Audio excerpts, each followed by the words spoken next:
Pour la première fois depuis près de 30 ans, le marché SCPI a connu une performance annuelle négative. En effet, le prix de part a baissé en moyenne de 4,9%, alors que le taux de distribution n'a été en moyenne que de 4,52%, soit une performance globale négative. On avait déjà vu en 2022 que le prix de part avait baissé en moyenne de 2,44%. Cette tendance s'est donc accentuée en 2023. Est-ce que cette baisse va s'amplifier cette année? Quelles sont les perspectives du marché SCPI cette année 2024 et lors des prochaines années? C'est ce que nous allons voir dans cette vidéo. D'abord, on va essayer de comprendre ce qui explique cette baisse du prix des parts de SCPI et donc de fait ce qui explique la baisse de l'immobilier professionnel qu'on a connu en 2023 parce que bien sûr les deux sont liés. Alors, il y a bien sûr plusieurs facteurs, mais le plus important, c'est l'augmentation des taux obligataires qui peut s'expliquer par deux principaux éléments. Le retour de l'inflation qui a entraîné un changement de politique des banques centrales qui ont augmenté leurs taux afin d'essayer justement de réduire cette inflation, et l'arrêt du programme de quantitative easing par la Banque centrale européenne qui consistait à racheter massivement des dettes publiques. En France, on est passé sur 10 ans d'un taux de 0%, voire négatif il y a 2 ans, à un taux vers les 3% aujourd'hui. Ce qu'il faut comprendre, c'est que dans le monde de l'investissement, tout est lié parce que les investisseurs ont le choix de placer leur argent dans tel ou tel actif. En l'occurrence, les obligations d'État de pays comme la France sont dits des actifs sans risque. Bien sûr, en réalité, aucun actif n'est sans risque, mais dans le monde financier, on estime que le risque de défaut de pays comme les États-Unis, l'Allemagne, le Royaume-Uni ou encore la France est proche de 0. Donc ça nous permet de connaître le taux de rendement dit sans risque. On l'a vu aujourd'hui en France, on est à peu près à un taux de rendement de 3% pour des obligations d'État sur 10 ans. Et donc les autres actifs vont devoir se valoriser par rapport à ce taux dit sans risque. Alors tu te demandes peut-être maintenant quel est le lien avec l'immobilier. Le lien, c'est que l'immobilier, eh bien, ce n'est pas du tout un actif sans risque. Pour que les investisseurs placent leur argent dans l'immobilier, le rendement servi doit être plus important que ce qu'ils pourraient obtenir dans des actifs dits sans risque. Donc cette nécessaire différence de rendement entre un actif dit sans risque et un actif qui présente des risques comme l'immobilier, c'est ce qu'on appelle la prime de risque. La prime de risque, c'est le rendement supplémentaire exigé par un investisseur pour détenir un actif risqué plutôt qu'un actif sans risque. Pourquoi prendre des risques alors qu'on peut obtenir le même rendement sans en prendre? Donc en fait, ce à quoi on a assisté sur le marché de l'immobilier d'entreprise en 2024, c'est une reconstitution de cette prime de risque. Les SCPI qui chutent aujourd'hui, ce sont pour la grande majorité des SCPI qui distribuent un rendement faible et dont le patrimoine est en concurrence directe avec des actifs dits sans risque. Et en fait, la baisse de l'immobilier et du prix de part, eh bien, ça augmente mathématiquement le rendement servi, ce qui permet de reconstituer la prime de risque. Le principal enseignement de la baisse qu'on a connue en 2023, c'est de nous rappeler que les SCPI ne sont pas un actif sans risque, parce qu'elles sont intimement liées au marché de l'immobilier, qui est un marché dont la valeur augmente sur le long terme, mais qui connaît également des épisodes de baisse. La question qu'on peut maintenant se poser concerne la performance future des SCPI. Est-ce qu'on arrive au bout de cette baisse des SCPI ou va-t-elle continuer dans les prochaines années? On l'a vu, il y a un lien important entre le niveau des taux et la valorisation de l'immobilier d'entreprise. On peut alors se demander si les taux ne vont pas diminuer, ce qui serait un signal très positif pour le marché immobilier. La bonne nouvelle, c'est que la hausse des taux qu'on a connue ces 2 dernières années semble être derrière nous. En effet, on a aujourd'hui la Banque centrale européenne qui décide de ne plus augmenter son taux. On le rappelle, la Banque centrale avait décidé d'augmenter son taux, notamment pour juguler l'inflation.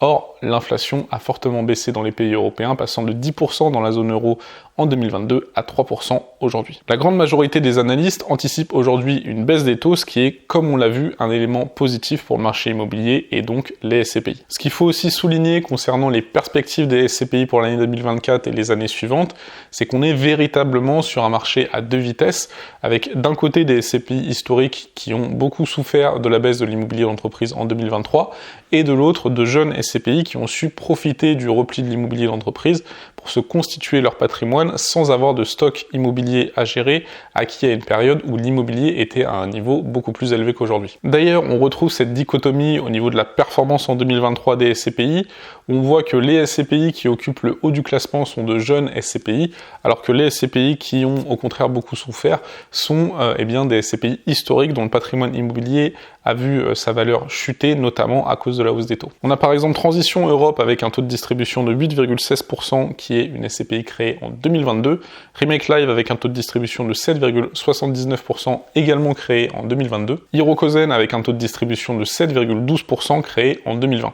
A l'inverse, dans les SCPI qui ont particulièrement souffert de la conjoncture, on retrouve par exemple Lafitte-Pierre créé en 2000 dont le prix de part a baissé de 17,33%, Aximo-Pierre créé en 1992 dont le prix de part a baissé de 17,07%, ou encore Géné-Pierre créé en 1978 dont le prix de part a baissé de 17,04%. À mon avis, ce marché à deux vitesses va encore se poursuivre lors de l'année 2024, donc je te recommande de plutôt investir dans des SCPI jeunes qui ont un potentiel encore à ce jour bien plus important que des SCPI historiques. Alors bien sûr, la jeunesse d'une SCPI n'est pas le seul critère à analyser. En tant que conseiller en gestion de patrimoine, je peux t'aider d'ailleurs dans la création de ton portefeuille SCPI, on en reparle en fin de vidéo. Également, pour te montrer que la baisse qu'on a connue en 2023 est loin d'être seulement isolée au marché SCPI, on peut noter que les autres supports immobiliers ont également corrigé et ont eu souvent des corrections plus importantes que les SCPI. C'est par exemple le cas des OPCI qui ont connu une baisse de 7,6% en 2023 ou des unités de compte immobilières qui ont également connu une baisse de 6,8% en 2023. Cette baisse qu'on a connue en 2024 me permet de faire quelques rappels qui me semblent importants sur les principaux risques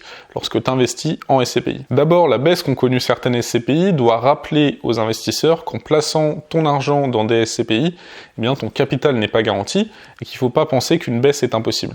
Alors bien sûr, c'est un actif qui fluctue infiniment moins que le marché action par exemple, mais il y a tout de même des fluctuations qui peuvent survenir à la hausse, mais aussi bien sûr à la baisse. Ensuite, par rapport aux revenus, les SCPI te permettent de percevoir des revenus complémentaires passifs, mais il ne faut pas oublier qu'ils peuvent également fluctuer. Il n'y a également pas de garantie de distribution. D'ailleurs, on parle souvent de la moyenne qui est à 4,53%. Finalement, ça ne veut pas dire grand-chose parce qu'il y a d'importantes disparités sur le marché avec certaines SCPI qui distribuent un rendement vers les 3%, quand d'autres distribuent du 6-7%. Enfin, dernier principal risque d'investir en SCPI, la liquidité de ce placement n'est pas garantie. Concrètement, ça veut dire que si beaucoup d'investisseurs décident de vendre leurs parts à un moment où il y a peu d'acheteurs en face, eh bien ton délai pour vendre ces parts peut être très long. D'où la nécessité d'ailleurs de construire un bon portefeuille SCPI, parce que c'est sans surprise des SCPI peu performantes qui ont des problèmes de liquidité. Face à ces risques, il y a bien entendu de nombreux avantages que j'avais notamment détaillés dans cette vidéo qui s'affiche juste au-dessus. Pour conclure, par rapport à la légère baisse qu'on a connue en 2024, il s'agit bien sûr d'une mauvaise nouvelle pour ceux qui avaient un portefeuille constitué de SCPI historiques. Pour ces investisseurs, je recommande, pour ne pas être dans la même situation plus tard, eh bien de faire un état des lieux assez régulièrement, on va dire tous les ans, pour voir comment évoluent les SCPI dans lesquels vous êtes investi afin de, pourquoi pas, faire d'éventuels arbitrages.